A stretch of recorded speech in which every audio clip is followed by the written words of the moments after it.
South China Morning Post, 7th of March 2024, China aims to unite the Global South by emphasizing that it is not America. According to one expert, a top diplomat highlighted the growing strain between China and the U.S. over global governance during a news briefing.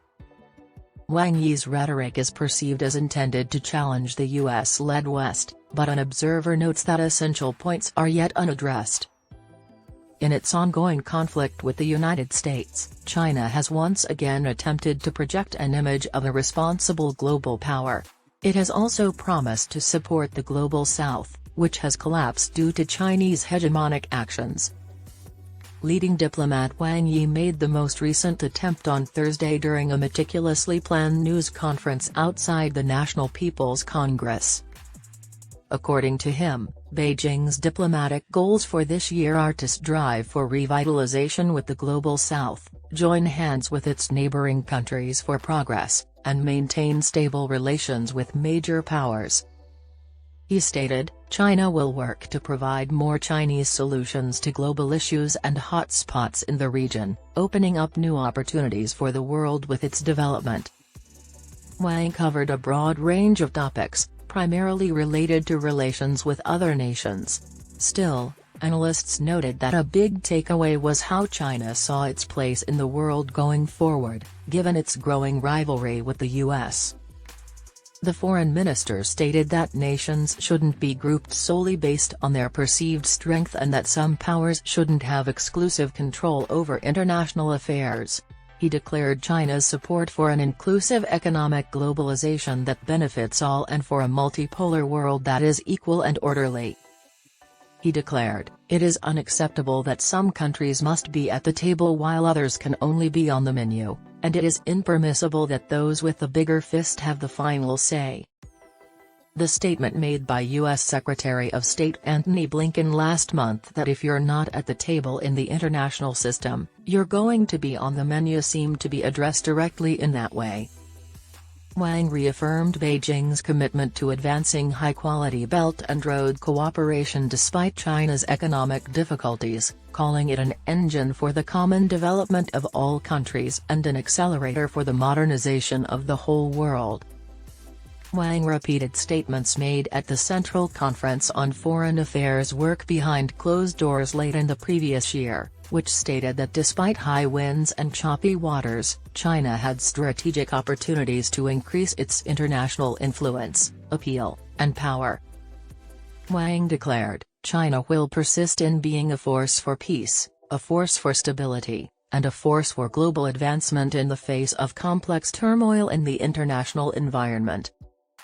Wang's comments during the broadcast press conference, according to George Magnus, a research associate at Oxford University's China Center, highlighted the growing rift between China and the U.S. over global governance. The reach that both superpowers have, or lack, in the so-called Global South, which is not uniform, one-size template for global developing and middle-income nations often portrayed, he added, was shown by Beijing's narrative war with Washington. But for the time being, China is capitalizing on the one common belief shared by the nations of the Global South, that they are not America. Furthermore, it is evident that many countries, though not all, are unsatisfied or uneasy about the U.S. in the international system, particularly in light of the turmoil in American politics and ahead of the November elections. The most significant obstacle to China's ascent, according to Wang Wen, Executive Dean of Renmin University of China's Chongyang Institute for Financial Studies, is still U.S.-led containment and meddling. Despite this, he asserted, it is evident that China still has the self-assurance to overcome external challenges and diplomatically contribute to the realization of national rejuvenation. China is a force for peace, stability, and development in the world, he declared, describing the world as mired in the most chaotic stage since World War II. He declared, there is no denying that China has been the only major economy in the world to neither start nor take part in wars for the past 40 years. Although Wang's speech was intended to confront the U.S.-led West, Peng Ying, an expert on foreign affairs from Sichuan University, noted that important questions remained unaddressed. Given the economic unrest at home and the prospect of former U.S. President Donald Trump's second term, we still don't know how China plans to deliver those ambitious diplomatic goals, he said.